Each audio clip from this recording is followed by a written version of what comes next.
Hi friends, Tony DeWitt here, Missouri appellate attorney and a guy who likes to make the law make sense on YouTube. Here's what we're discussing today. Today we're going to talk about Ali Abulaban's testimony, or as I like to refer to him, Ali Outzen Free. Ali went on the stand in his own defense, and I believe it was probably exactly the debacle that the defense attorney told him it was going to be, particularly with regard to the cross-examination, which I felt was very well done.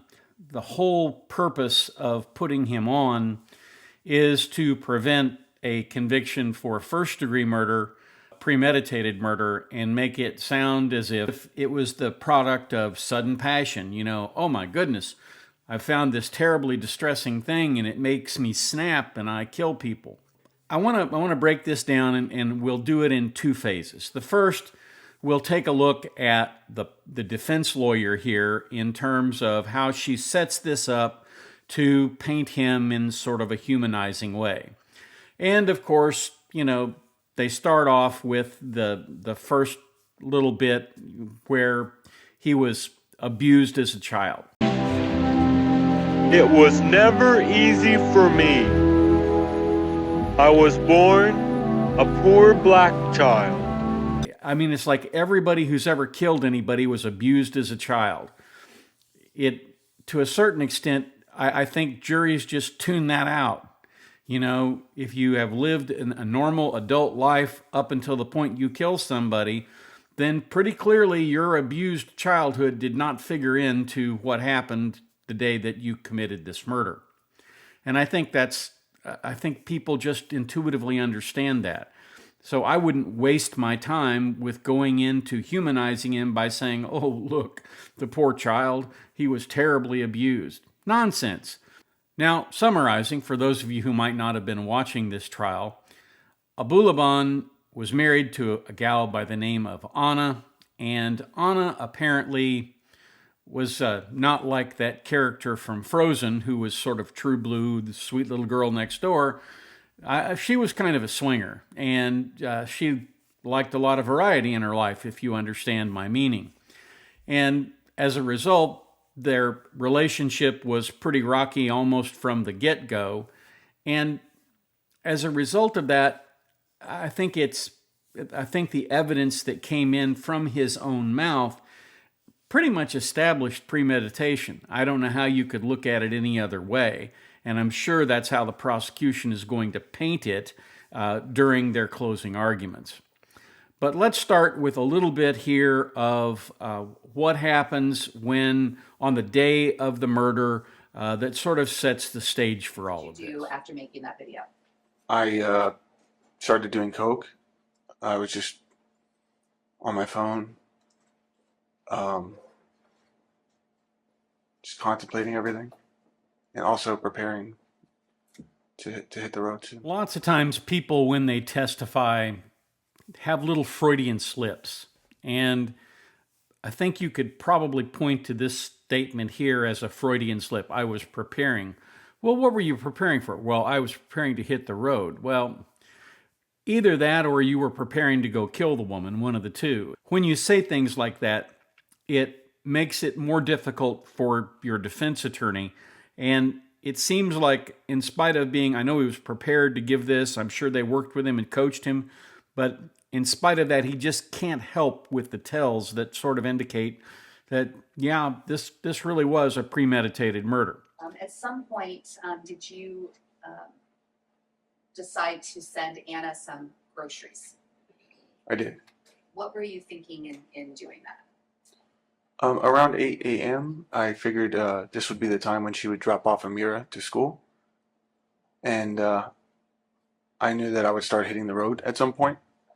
That was when I wanted to do, like, kind of one last nice gesture before I leave. You know, I wanted to let her know that I still care about her and Amira, and I wanted to take care of them and feed them for the week. Because I had been staying at the house, but I had not been cleaning it. I had not been getting groceries. So I wanted to do that for them. The grocery order that you placed, do you remember placing it at about 7:20 in the morning? Yeah, about. The message is thank you, and I listened to your video. Right, that's at some point she acknowledged the video I had sent. And she told you at 7:50 a.m., I'm glad you finally understand. Yes. Then at 7:51, she said thanks for the groceries. I forgot to mention, I also added roses in that order of groceries. Why is that important? It's extremely important because I wanted her to know that I love her, and Objection, not responsive to the question. Go ahead and finish your answer. thank you. I included the roses because I wanted her to know it was more than just me being a parent. I wasn't just getting groceries to be a parent. It was just, this is me showing you I want to step up, take care of my family again. So supposedly he's trying to show Anna how much he loves her by buying groceries with flowers attached.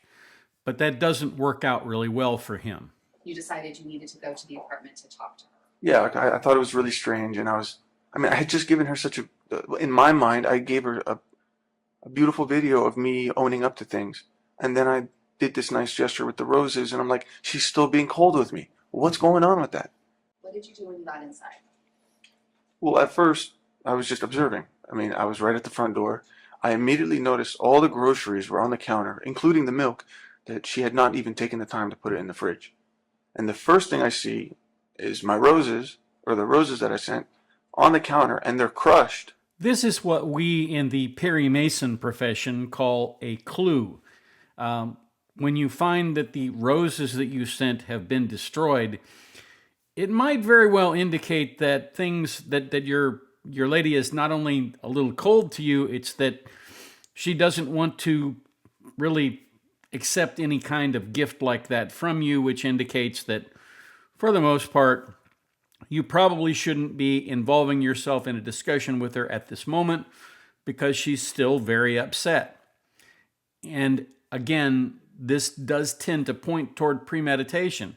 It's just another burr under the saddle, so to speak, that makes him supposedly snap at some further You point. were at the apartment earlier that day. You also had the gun on Correct. So this is just something I was carrying, basically. you in the elevator.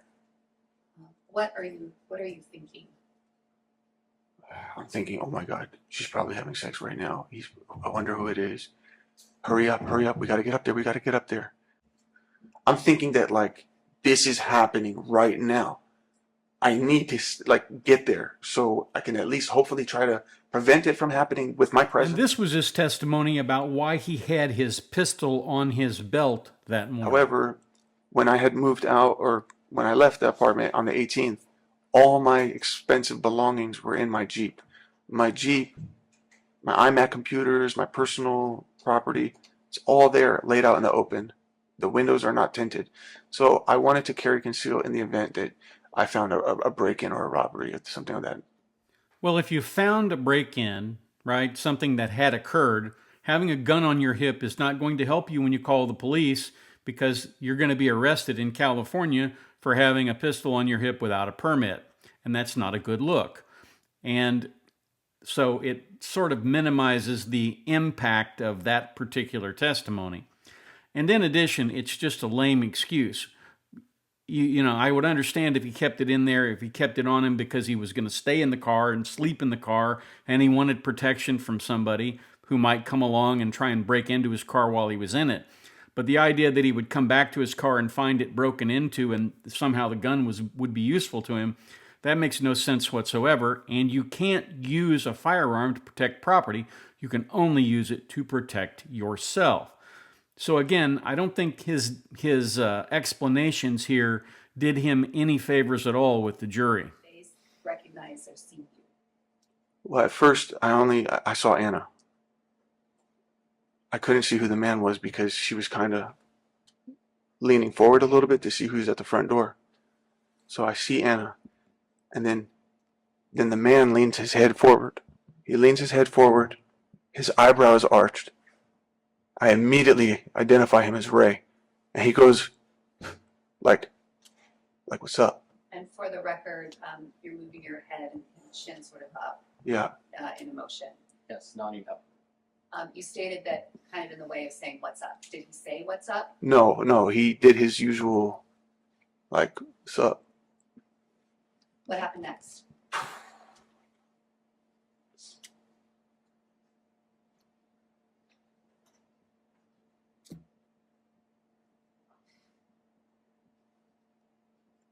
I didn't expect that Anna would ever do that to me.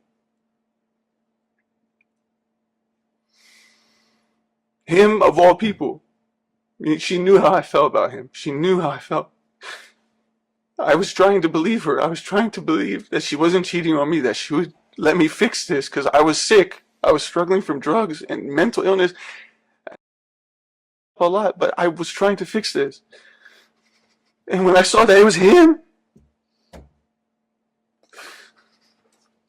I couldn't take it. I couldn't take the betrayal.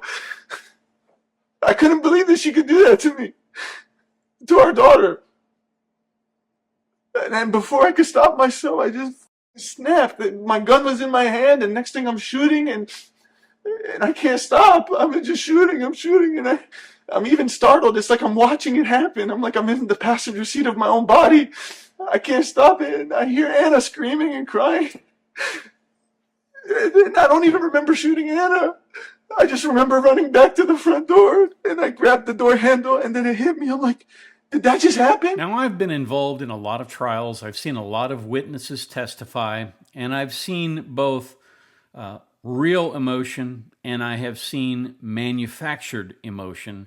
And what I see when I watch that section of the video where he's talking about committing the murders and all of a sudden the gun was just in his hand, I don't buy that for an instant, because although he's certainly raising his voice and he's sounding frantic here when he's describing all this, what I don't hear in this is some level of emotion about what happened to Anna. Now, maybe it's there, maybe I'm just missing it, and maybe I'm biased and don't have the right viewpoint of this, but the long and short of it is I don't think, again, that he did himself much good by testifying in this manner. And then his testimony on cross-examination was marked extensively with him arguing with the prosecution. Let's take a little bit of a listen to some of that now. All right, you told us yesterday you wanted a gun that was accurate, right?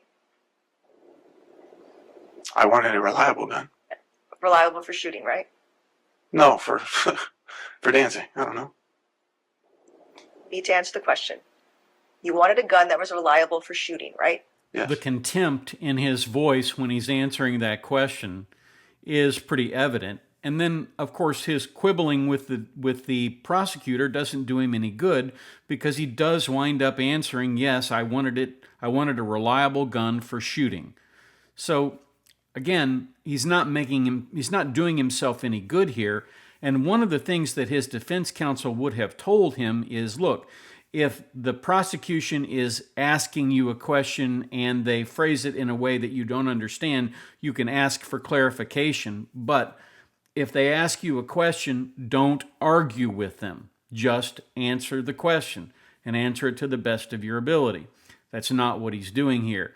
He's trying to be a smart aleck, and it's not working very well. Okay, you talked about meeting Ray for the first time at a party in San Diego in 2020, right? Sure.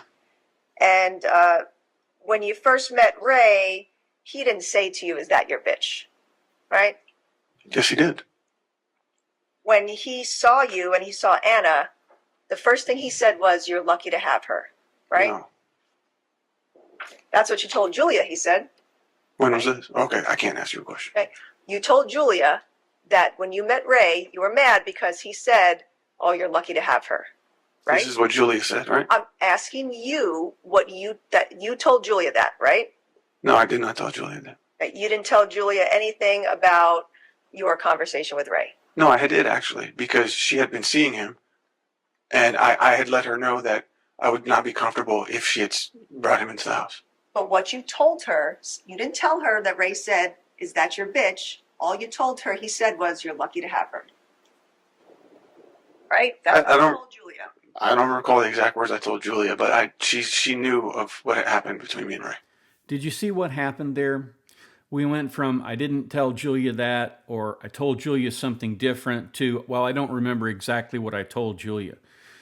Essentially, I would suspect that the prosecutor's recitation of these events is probably much closer to the truth than what he is manufacturing or spinning out here.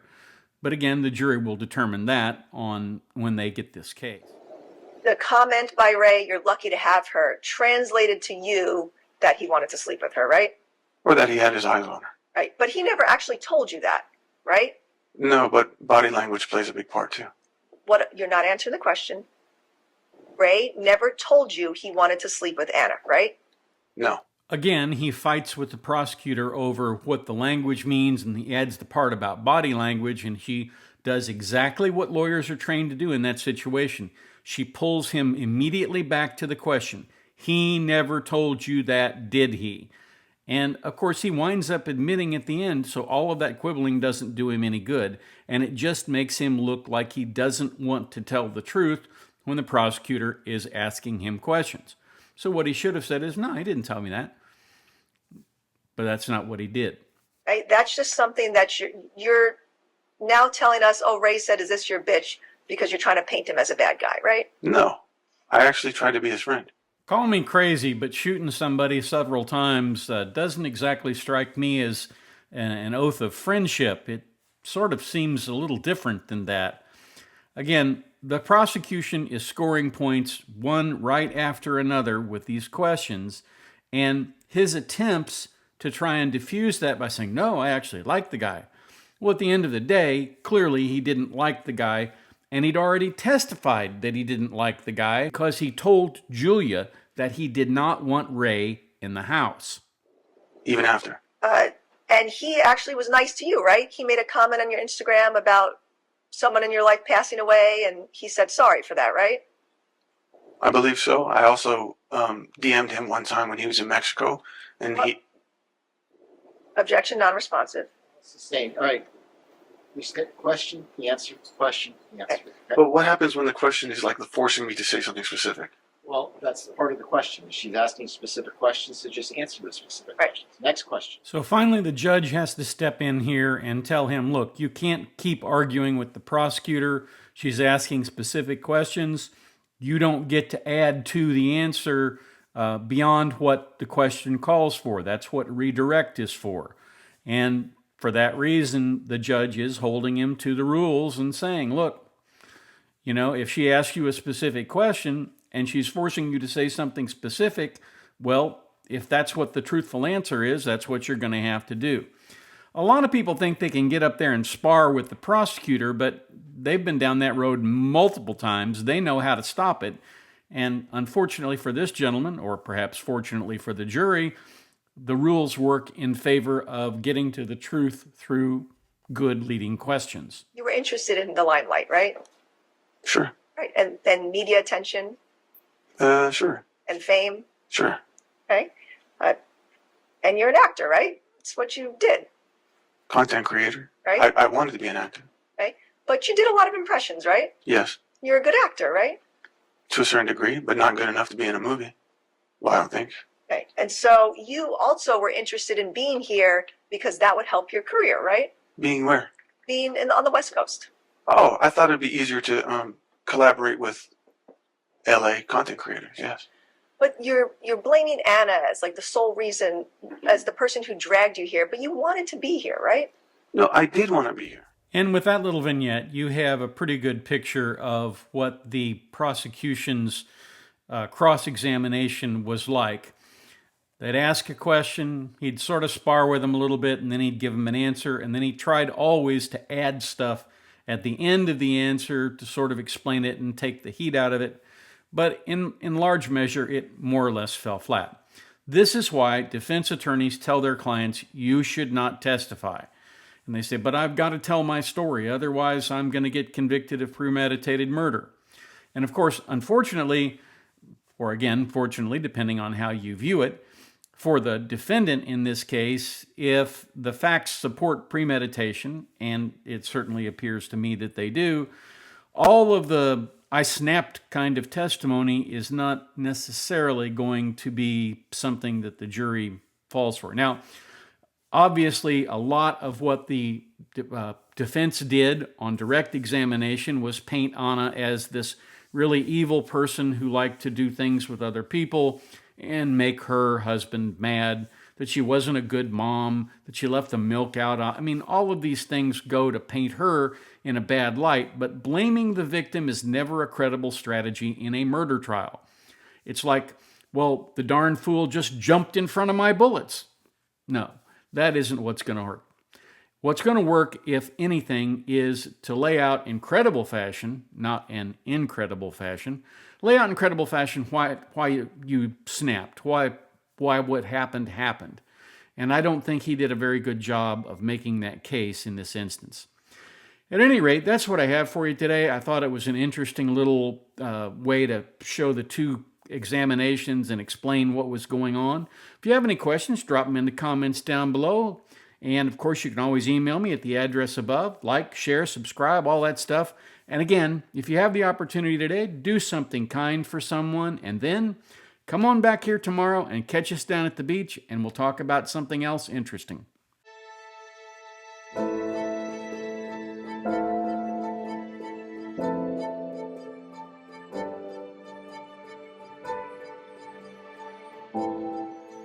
If you like this video, here are a few others you might try, and don't forget to subscribe. Have a terrific day, guys.